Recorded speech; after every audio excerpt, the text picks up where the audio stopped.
जितना चुभना है मेरे पैरों में चुभ लो। राम ने दुखी हृदय से नेत्रों को सृजन करके, नेत्रों को करुणा से भर के ये बात कही थी और पृथ्वी ने इस बात को स्वीकार किया। एक छोटे भाई के प्रति राम के हृदय में इतना अगाध प्रेम देखकर पृथ्वी रो पड़ी।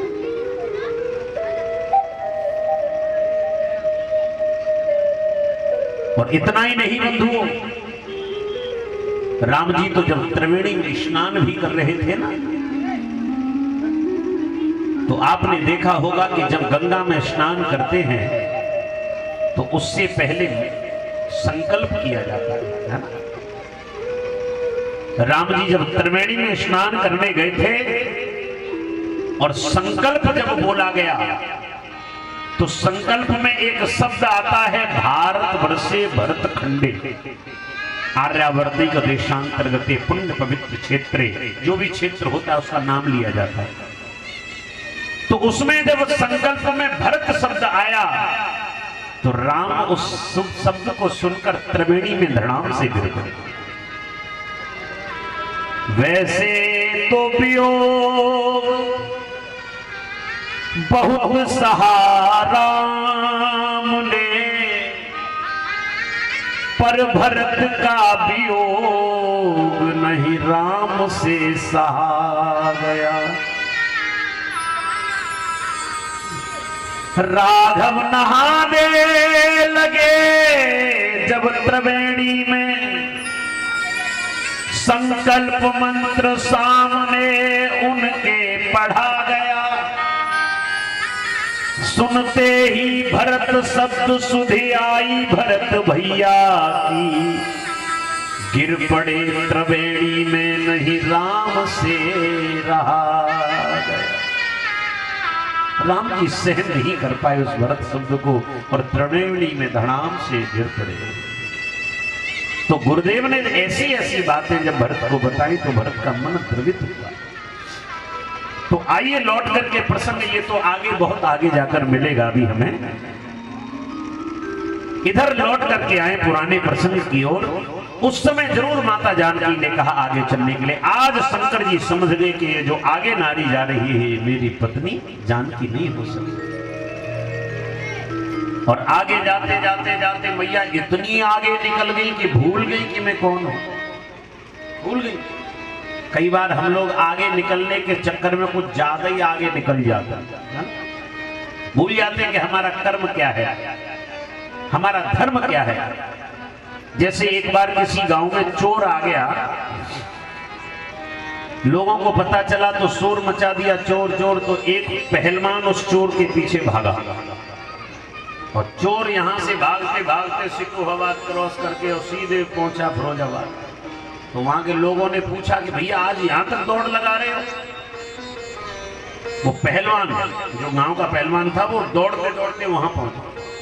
तो लोगों ने, वो पहलवान बोला कि दौड़ लगाने नहीं आया, चोर को पकड़ने आया था। चोर? चोर कहाँ है? बोले रात को हमारे नगर में आ गया था, उसको पकड़ने आया था, लेकिन भागते भागते सवेरा हो गया। क्यों पकड़ नहीं पाए?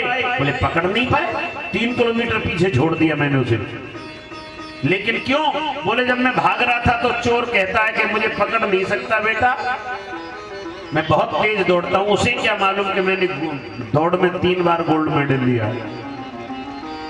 लोगों ने कहा धन्य है रे गोल्ड मेडलिस्ट, ऐसा गोल्ड मेडल किस काम का, जिस कार्य के लिए आया था उसे ही भूल गया और भागता ही जा रहा है। तो ऐसी भी दौड़ किस काम की कि हम अपने कार्य को ही भूल जाए। इतना भी मत दौड़िए, इतने मत दौड़िए, मेहनत करिए लेकिन उतनी करिए जो हमारे शरीर की क्षमता हो। भागिए, उसके लिए भागिए जो कार्य करना है। मैया आगे निकलने के चक्कर में कुछ ज्यादा ही आगे निकल गई और आगे चलते चलते क्या देखा, लौट करके जब माता आई हैं तो भगवान शंकर ने हाथ जोड़ करके जोरी पानी प्रभु की न प्रणाम, जोरे पानी प्रभु की न प्रणाम, जोरी पानी प्रभु की न प्रणाम, जोरे पानी प्रभु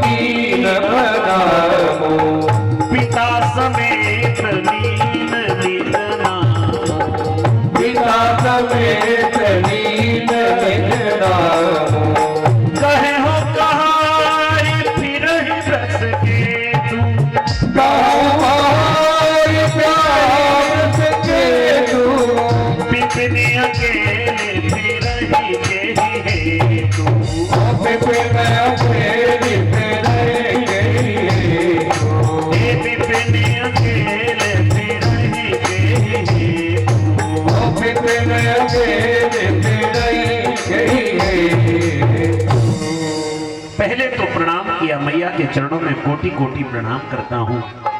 लेकिन ये बताइए मैया आज अकेली कैसे घूम रही हो? अब जो मैया सती ने सुना कि अकेली कैसे घूम रही हो, भोलेनाथ कहाँ है? मैया के पैरों तले जमीन निकल गई, इन्होंने पहचान लिया। आई थी परीक्षा लेने, लेकिन परीक्षा देने लगी, नीचे को नजर हो गई, और जैसी नजर नीचे को हुई, भगवान ने कहा शंकर भगवान कहाँ हैं? कुछ नहीं बोल पाए। लौट करके जब आई तो तब शंकर देखा धर ध्याना, चती सती जो चरित्र कीन सब जाना। भगवान शंकर क्या नहीं जानते, सब समझ गए। और शंकर जी ने कहा कि देवी हो गया परीक्षण। जैसी कहा कि हो गया परीक्षण, तो मैया सती कहती हैं कछुन परीक्षा लीन गोसाई, कछुन परीक्षा दीन गोसाई, कीन प्रणाम तुम्हारे नाम, कीन प्रणाम तुम्हारे नाई, कीन प्रणाम तुम्हारे नाम, कीन प्रणाम तुम्हारे नाई, कीन प्रणाम तुम्हारे नाम। भगवान मैंने कोई परीक्षा नहीं ली, जैसे आपने प्रणाम किया मैंने तो ऐसे ही प्रभु को प्रणाम किया। एक तो गलती, ऊपर से भगवान से झूठ। पति से कभी झूठ बोलने का प्रयास मत करना माता। अब आप कहोगे कि वो बोल दे तो उसका पाप उनको लगेगा।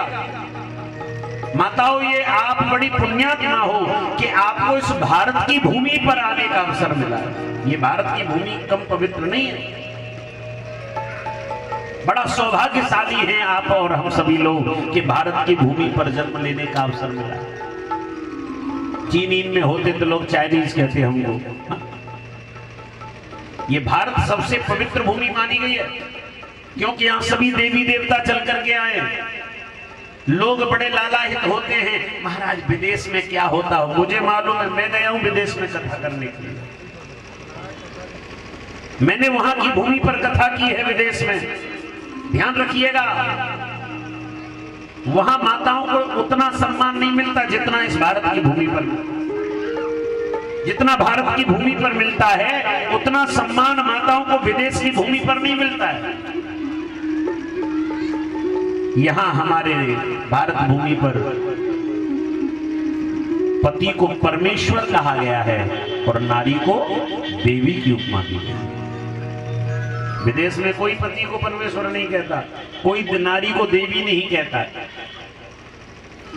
और अपने यहाँ कम से कम इतनी देर कथा होती है, वहां 2 घंटे कथा। मैं गया अभी थाईलैंड में कथा करने, 2 घंटे कथा होती थी, सुबह 10 बजे से 12 बजे तक। हाँ, लेकिन इतना जरूर था कि 10 माने 10 बजे पूरा हॉल फुल, और 12 बजे मंदिर की घंटी बज जाती है, बंद कर दो महाराज। समझ लो इस इशारे को, पता चले कि हम ही माइक उठा के रख दें। समय की पाबंदी थी, सबको ड्यूटी जाना है, नौकरी करनी है अपने लिए। लेकिन वहां नारी को और पुरुष को इतना सम्मान नहीं है बंधु, ध्यान रखिए। ये भारत की भूमि ऐसी है जहां पर नारी को देवी और पति को परमेश्वर कहा गया है। वैसे तो संसार का पति एक है, हम सबका पति एक है कि नहीं? हाँ? केवल आपका ही पति नहीं, हमारा भी पति है। हाँ? अब आप कहोगे महाराज आपका पति कैसे हो सकता है? तो मुझे तो नहीं पता। आप सब लोग गाते हैं तुम हो एक अगोचर, केवल माताओं के प्राणपति। ऐसे गाते हैं? हाँ? नहीं तो क्या गाते हैं? बोले सबके प्राणपति। सब माने हम और आप सभी लोग। और किस विध मिलूं दया मैं तुम सो मैं कुमति। ओ जय जगदीश हरे। आत्मा का सच्चा पति अगर कोई है तो परमपिता परमात्मा कृष्ण है। और इसीलिए बंधुओं ध्यान रखना, जब वो पति बुलाता है तो ये पत्नी कब भाग जाए छोड़ के दुनिया को। एक लेखक ने 2-3 लाइनें लिखी हैं, लिखी तो कहीं और थी लेकिन वो व्यासपीठ से थोड़ा वर्णन कर दूं। ना मैं बोली और ना मैं चाली, ओरे गुदड़िया ओरे गुदड़िया मैं तो खड़ी थी सैया निकस गए मैं ना लड़ी, सैया निकस गए मैं ना लड़ी।